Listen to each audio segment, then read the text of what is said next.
एक गोली सप्लीमेंट की कीमत तुम क्या जानो सौरभ बाबू। हर दिन एनर्जेटिक रहने का राज होता है एक गोली सप्लीमेंट। बीमारियों के खिलाफ रची साजिश होती है एक गोली सप्लीमेंट।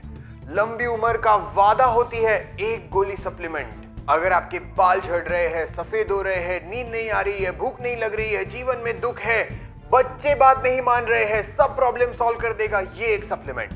क्या ये सच है? क्या सप्लीमेंट लेने से सच में हेल्थ इंप्रूवमेंट होगी? अगर हाँ, तो किस ब्रांड पर ट्रस्ट करें? और सबसे इंपॉर्टेंट, क्या सप्लीमेंट लेने की कोई पोटेंशियल साइड इफेक्ट्स है? इन सवालों का आंसर करना बहुत ही ज़्यादा ज़रूरी है, क्योंकि कई ऐसे लोग हैं जिन्हें लगता है कि हेल्थ कॉन्शियस होना मतलब ढेर सारे सप्लीमेंट्स लेने के बराबर है, और ये फैक्ट उनके हेल्थ के लिए बहुत डेंजरस साबित हो सकता है। तो आज की वीडियो में हम डिस्कस करने वाले हैं कि एक्चुअली सप्लीमेंट हमारे लिए बेनिफिशियल है या नहीं। तो वीडियो को एंड तक ज़रूर देखिए ताकि आपको पूरा अच्छे से समझ आ जाए।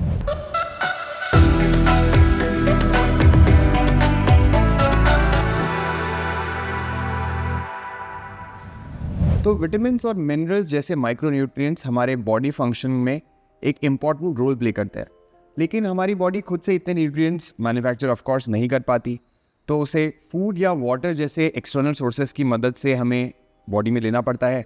तो जब हमारे डाइट में सारे न्यूट्रिएंट्स रिक्वायरमेंट कवर हो जाते हैं तो हम उसे बैलेंस डाइट कहते हैं।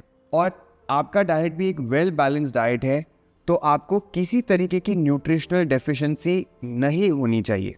लेकिन कई ऐसे रीजंस हैं जिनकी वजह से बॉडी को जितने न्यूट्रिएंट्स की ज़रूरत है उतने मिल नहीं पाते। फिर वो किसी इलनेस की वजह से हो सकता है, या फिर ओल्ड एज की वजह से हो सकता है, या किसी अनहेल्दी लाइफस्टाइल चॉइस की भी वजह से हो सकता है। कुछ केसेस में लोगों की डाइट रेस्ट्रिक्टेड भी हो सकती है, जैसे मान लो किसी को डेयरी प्रोडक्ट सूट नहीं करते, या फिर उन्हें फूड की कोई एलर्जी हो सकती है, या ऐसे कोई बहुत सारे रीजंस हो सकते हैं जिसकी वजह से वो कंज्यूम नहीं कर पाते। इन रीजंस की वजह से बॉडी का जो रिक्वायर्ड न्यूट्रिएंट है वो उसे मिल नहीं पाता। अब इस प्रॉब्लम को सॉल्व करने के लिए लोग मुड़ते हैं ओवर द काउंटर, मतलब डॉक्टर्स के प्रिस्क्रिप्शन के बिना मिलने वाले डाइटरी सप्लीमेंट्स की तरफ। यानी फॉर एग्जांपल, जो आपको डाइट में vitamin B12 rich food include करने में परेशानी हो रही है, तो इसका मतलब ये नहीं है कि आप मेडिकल में जाकर बोले कि विटामिन B12 का डाइटरी सप्लीमेंट दे दीजिए मुझे और हम वो कंज्यूम करने लग जाए। पर वेट, उससे पहले ये समझ लेते हैं कि डाइटरी सप्लीमेंट्स होते क्या है। इमेजिन कीजिए कि आपका डाइट एक तरीके का पजल है जिसमें fruits, vegetables, grains, proteins, fats, ये पजल के अलग अलग पीसेस है जो बॉडी के ज़रूरी न्यूट्रिएंट्स के लिए बहुत इंपॉर्टेंट होते हैं। अब कुछ केसेस में ये पजल सिर्फ आपका डाइट कंप्लीट कर देता है, बट कुछ ऐसे भी केसेस होते हैं जहाँ पे ये पजल कंप्लीट नहीं हो पाता because of your own diet, और आपका जो पजल है वो इनकम्प्लीट रह जाता है। And that's precisely where dietary supplements come in. ये उन मिसिंग पजल पीसेस की तरह काम करते हैं जिससे हमारा ओवरऑल न्यूट्रिशन का जो पिक्चर है वो कंप्लीट हो पाता है। ये सप्लीमेंट टैबलेट्स, कैप्सूल से लेकर पाउडर, गमीज, ये अलग अलग फॉर्म में आ सकते हैं, लेकिन इन्हें बेचने के जो तरीके होते हैं वो अलग होते हैं। कुछ सप्लीमेंट्स को ओवरऑल हेल्थ बेनिफिट्स के लिए मार्केट किया जा सकता है, तो कुछ सप्लीमेंट्स को टारगेट स्पेसिफिक एरियाज के लिए, जैसे कि बोन स्ट्रेंथ, डाइजेशन या इम्यून फंक्शन। कोविड-19 के बाद से लोगों ने अपने हेल्थ को पहले से ऑफकोर्स बहुत ज़्यादा इंपॉर्टेंस देना शुरू कर दिया है। हेल्थ केयर प्रोडक्ट्स की डिमांड आज के दिन पहले से बहुत ज़्यादा बढ़ चुकी है, जिसकी वजह से आए दिन हर ब्रांड अपने कंज्यूमर्स को किसी तरीके का डाइटरी सप्लीमेंट या न्यूट्रास्यूटिकल ऑफर कर रहे हैं। ये एक प्राइमरी रीज़न है जिसकी वजह से डाइटरी सप्लीमेंट्स बहुत ज़्यादा मशहूर हो चुके हैं। अब दूसरा रीज़न है सॉइल डिप्लीशन। पुराने ज़माने के लोग ऑर्गेनिक खेती किया करते थे, यानी मिट्टी में किसी भी तरीके का भारी केमिकल जो मिक्स किया जाता है वो सब नहीं होता था। लेकिन आर्टिफिशियल फर्टिलाइज़र, पेस्टिसाइड पिछले 15-20 सालों में बहुत ज़्यादा कॉमन हो चुके हैं। इन आर्टिफिशियल फर्टिलाइज़र से एग्रीकल्चरल यील्ड यानी कि जो उत्पादन है तो वो डेफिनेटली बढ़ा है, लेकिन इतने सालों में जिस मिट्टी में हमारे जो फल और सब्जियां उगते हैं वो मिट्टी डिप्लीट हो चुकी है, यानी उसमें जो ज़रूरी मिनरल्स है उसकी मात्रा कम हो चुकी है। 1970 में मिलने वाले गाजर और आज के दिन मिलने वाले गाजर में एक जैसा पोषण नहीं है। इस प्रॉब्लम को सॉल्व करता है डाइटरी सप्लीमेंट। इन रीजंस को ध्यान में रखते हुए कंपनीज बहुत प्रॉमिसिंग लगने वाले एड्स बनाते हैं लेकिन ये कंपनीज जो बेनिफिट क्लेम कर रही है वो असली में सिर्फ एक मार्केटिंग है, बढ़ा चढ़ाकर कही गई बातें। इसके बारे में बहुत लोग सोचना भूल जाते हैं और एड से इन्फ्लुएंस होकर ऐसे सप्लीमेंट्स खरीद लेते हैं जिनकी शायद उन्हें ज़रूरत भी नहीं होती। अगर बॉडी में एक्चुअली कोई न्यूट्रिएंट डेफिशिएंसी है तो ये सप्लीमेंट ज़रूर काम करेंगे, लेकिन इन ईजिली मिलने वाले सप्लीमेंट्स को ऐसे लोग भी खरीद लेते हैं जिसमें किसी न्यूट्रिशन डेफिशिएंसी या क्लिनिकल साइन या सिम्टम नहीं होते। So let's talk about the mistakes while we make while buying the supplements. और ये सप्लीमेंट से रिलेटेड सबसे पहला प्रॉब्लम है, वो कहावत सुनी है, अति से अमृत भी जहर बन जाता है। ये इस सिचुएशन में बहुत ही ज़्यादा सही है। अगर आपकी बॉडी ऑलरेडी न्यूट्रिएंट रिच है और फिर भी आप सप्लीमेंट कंज्यूम कर रहे हैं या अपने डाइट को सप्लीमेंट से रिप्लेस कर रहे हैं, तो आपकी ओवरऑल हेल्थ इंप्रूव होने की जगह वो ख़राब भी हो सकती है। नॉर्मली जो मेडिसिन हम कंज्यूम करते हैं उन्हें FDA अप्रूवल होना बहुत ज़रूरी है। इन मेडिसिन को अच्छी तरीके से इवेलुएट किया जाता है, उनके safety, quality, benefits, potential risk के लिए उन्हें चेक किया जाता है। यहाँ तक कि उनके मैन्युफैक्चरिंग, लेबलिंग और एडवर्टाइजिंग को भी FDA रेगुलेट करता है।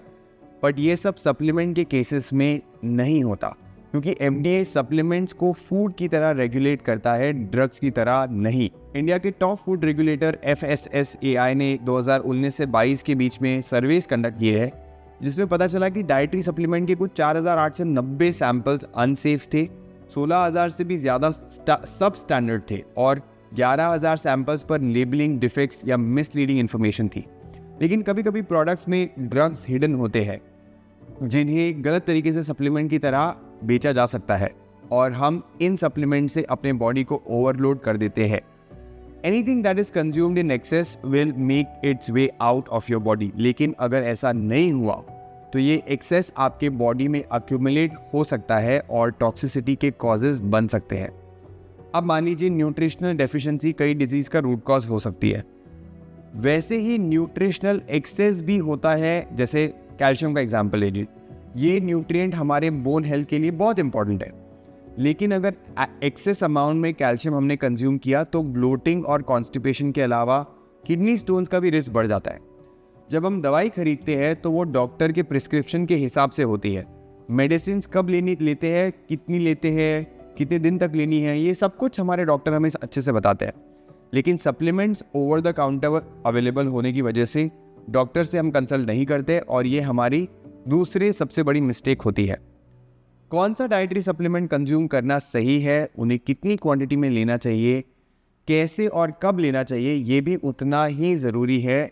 स्पेशली इसलिए क्योंकि सप्लीमेंट्स बाकी के प्रिस्क्राइब मेडिसिन को नेगेटिवली भी इम्पैक्ट कर सकता है। चलो इसे एक एग्जाम्पल से समझने की कोशिश करते हैं। हर एक न्यूट्रिएंट का एक डेली वैल्यू होता है। विदाउट एक्सीडिंग हमें एक दिन में उस न्यूट्रिएंट को उतनी ही क्वांटिटी में कंज्यूम करना चाहिए। मान लीजिए विटामिन के को कंसिडर करते हैं। 19 ईयर्स एंड ओल्डर मेन के लिए 120 माइक्रोग्राम विटामिन के सजेस्टेड है और सेम एज ग्रुप के विमेन के लिए 90 माइक्रोग्राम सजेस्टेड है। विटामिन के ब्लड को क्लॉट करने को, वुंड्स को हील करने में हेल्प करता है। अब ये ऑफकोर्स बहुत अच्छी बात, लेकिन अगर विटामिन के सप्लीमेंट को ऐसी मेडिसिन जो ब्लड थिनर का काम करती है उसके साथ दिया जाए, जो नॉर्मली ब्लड क्लॉट से होने वाले कंडीशंस को ट्रीट करने के लिए प्रिस्क्राइब किया जाता है, वो मेडिसिन लेस इफेक्टिव साबित होगी और ब्लड क्लॉटिंग के चांसेस बढ़ जाएंगे। इस तरीके से कई ऐसे सप्लीमेंट्स होते हैं जो मेडिसिन के फंक्शन के साथ इंटरफियर कर सकते हैं। ऐसे में उन लोगों को सबसे ज़्यादा अवेयर होना चाहिए जो ऑलरेडी किसी प्रिस्क्राइब मेडिसिन पर हो। सप्लीमेंट के लिए प्रेस्क्रिप्शन की ज़रूरत नहीं होती। इसका मतलब ये बिल्कुल नहीं है कि आप अपने आप को सेल्फ मेडिकेट करना शुरू कर दें।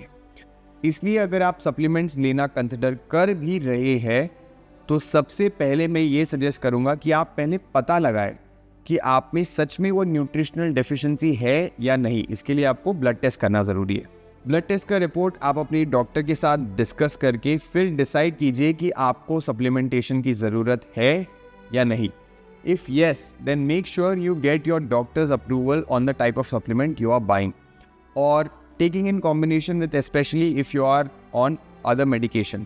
अगर आप किसी मेडिकल प्रोसीजर या सर्जरी से गुजरने वाले हैं तो सप्लीमेंट से खुद को सेल्फ मेडिकेट करने से पहले डॉक्टर से कंसल्ट करना बहुत ही ज़्यादा ज़रूरी है। अगर आप डॉक्टर से नहीं तो आप न्यूट्रिशनिस्ट से भी कंसल्ट कर सकते हैं। सप्लीमेंट को ऐसे मार्केट किया जाता है जैसे ये हर तरीके का कंज्यूमर यूज़ कर सकता है, खरीद सकता है। It is portrayed as if it is necessity for a healthy lifestyle, but it is not true in all cases. कभी भी एक अनसेफ सप्लीमेंट को अवॉइड करने के लिए कुछ चीज़ें ध्यान में रखना बहुत ज़रूरी है, जैसे कि फर्स्ट, कोई भी सप्लीमेंटेशन डाइट या प्रिस्क्राइब मेडिकेशन का सब्स्टिट्यूट नहीं हो सकता। तो ऐसे प्रोडक्ट से दूर रहना बेहतर है जो किसी पर्टिकुलर इलनेस या मेडिकल कंडीशन को ट्रीट करने का क्लेम करते हैं। कुछ प्रोडक्ट्स होते हैं जो वेट लॉस, बॉडी बिल्डिंग, ऐसी सब चीज़ों की गारंटी देते हैं। इनसे भी दूर रहना ही बेहतर होता है। कभी भी डॉक्टर को पूछे बिना अपनी प्रिस्क्राइब मेडिसिन को सप्लीमेंट से रिप्लेस नहीं करना चाहिए। अगर कोई कंपनी या सेल्स पर्सन आपको ऐसा करने के लिए कन्विंस कर रहा हो, मान लीजिए कोई बोल रहा हो कि थायराइड की मेडिसिन छोड़ के सप्लीमेंट ले लो या डायबिटीज़ की जगह ये सप्लीमेंट ले लो, तो उनकी बातों में बिल्कुल नहीं आना है। ये सिर्फ एक मार्केटिंग स्ट्रैटेजी है and they probably aren't true to their words. इस पूरे वीडियो को कुछ पॉइंट्स में समराइज किया है जिसे ध्यान में रखना बहुत ज़्यादा ज़रूरी है। So let's go back one by one. किसी और के एक्सपीरियंस पर बेस्ड या किसी पर्सनल ट्रेनर या नॉन प्रोफेशनल के सजेशन पर बेस्ड सप्लीमेंटेशन लेना इज़ अ बिग नो। कई बार उन्हें सही नॉलेज नहीं होता और ये आपके हेल्थ को डैमेज कर सकता है। सप्लीमेंटेशन हेल्दी लाइफस्टाइल प्रैक्टिसेस में एक डिस्ट्रैक्शन साबित हो सकता है। सप्लीमेंट किसी भी स्पेसिफिक डिजीज़ को ट्रीट नहीं कर सकते। कोई भी प्रोडक्ट अगर वैसा क्लेम कर रहे हो तो उन पे किसी भी प्रोफेशनल अप्रूवल के बिना खरीदना इज़ नॉट रिकमेंडेड। और लास्टली, अगर आपको कोई भी तरीके की एक्सट्रीम न्यूट्रिशन डेफिशिएंसी नहीं है तो सप्लीमेंट्स पर डिपेंडेंट रहने से बेहतर है कि आप अपना डाइट बैलेंस बनाने की कोशिश करें और हेल्दी लाइफस्टाइल प्रैक्टिसेस को अपनी प्रायोरिटी कंसिडर करें। बैलेंस डाइट पर मैंने अलग से पूरी वीडियो बना रखी है, so if you haven't checked it you can watch it by clicking on the link in the description. Supplementation definitely कोई बुरी चीज़ नहीं है, बहुत लोगों को इससे बेनिफिट होते हैं, लेकिन इंडिविजुअल नीड, साइंटिफिक एविडेंस और प्रोफेशनल गाइडेंस भी उतना ही ज़रूरी है। किसी भी प्रोडक्ट पर थरो रिसर्च करने की आदत आपको अवेयर रखेगी। सो ऐसे ही हेल्थ रिलेटेड टॉपिक्स के बारे में अवेयर रहने के लिए और हेल्दी लाइफस्टाइल कल्टिवेट करने के लिए आप हमारी व्हाट्सएप कम्युनिटी ज्वाइन कर सकते हैं, लिंक डिस्क्रिप्शन में दिया जाएगा। और अगर आपको ये वीडियो अच्छी लगी तो ये ज़रूर चेक कीजिएगा।